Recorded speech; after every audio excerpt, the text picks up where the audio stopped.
There are a lot of people moving to the state of Florida. Some are looking for a permanent move and others are looking for a second home. If buying your own little slice of paradise here in the Sunshine State has been on your radar, then please stick around for this video. Here are 5 things you need to know about looking for a Florida home when you're not in Florida. Hi, I'm Jill Thomas with Berkshire Hathaway HomeServices, Florida Realty.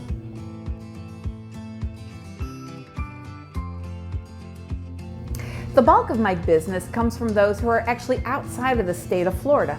People either find me online, it's a referral from somebody who already knows me, or it's a referral from another realtor. And I want to share with you some of the top tips I give to all of my customers who are looking to move here from out of the area. Tip number 1, please be transparent. Don't be afraid to be transparent with me. If you're considering more than one city, just let me know, and that's okay. Sometimes people feel bad telling me those things, but please, I'd rather know than not know. And on occasion, people are very definite about where they want to buy, what they want to buy, and they follow right through with that. But many are not 100% sure. So to help me help you be transparent about what you want to buy and why. Are you looking for a property to use some and then rent out? Do you want family to be able to use the property? Is it going to be a full-time residence, a second home? And then of course, what exactly are you looking for? What are the features that are most important to you? And then also, what's your time frame? When I talk to people, sometimes they're ready to come and buy right away, and they do that.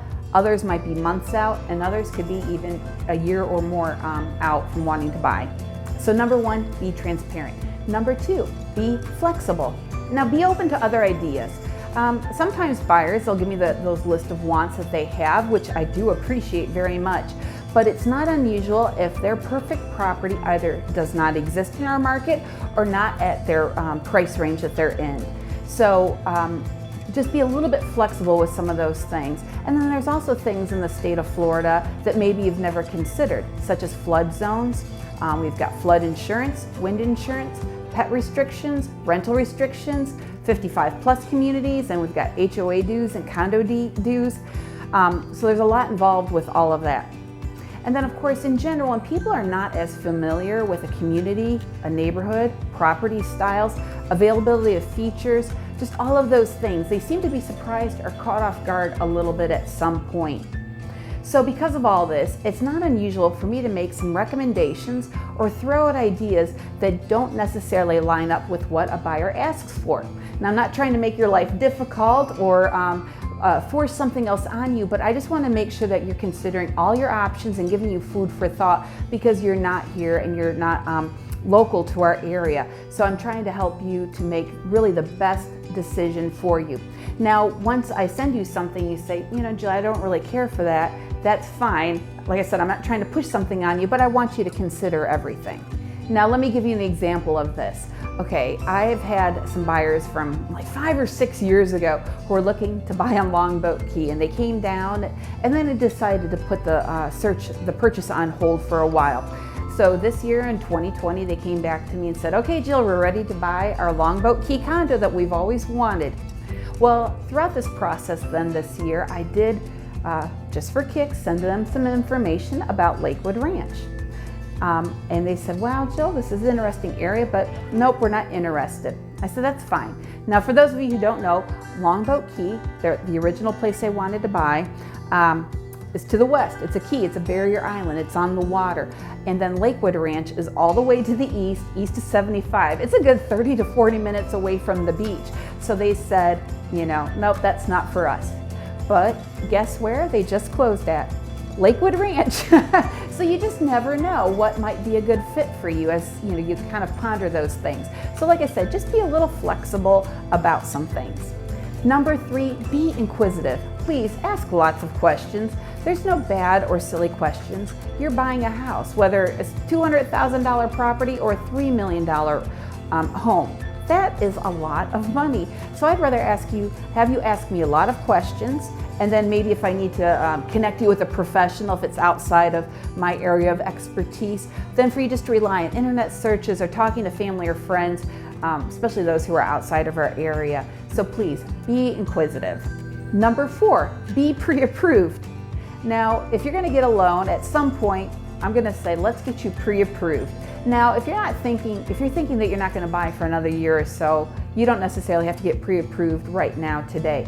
But as you get closer to that time where you're ready to pull the trigger, then I'm going to say, okay, you've got to get pre-approved. And it is ideal if you work with a local lender from around here.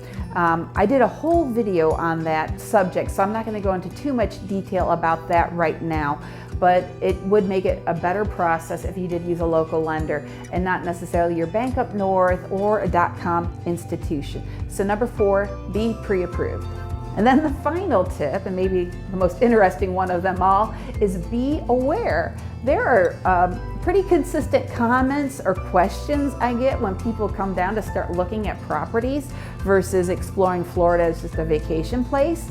So the first one I want to mention is actually alligators. People sometimes get a little nervous about the idea of living in a state where alligators are roaming around. And of course, they are roaming around, but just because you do not live on a lake or a retention pond does not mean that the alligators won't be there.